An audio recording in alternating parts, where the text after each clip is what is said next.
Sige. Ayan po. Pulpul sa Lani Store.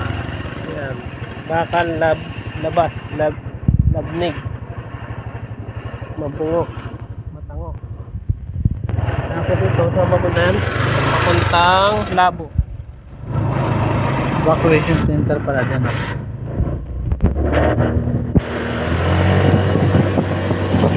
Naharap-harap po kami.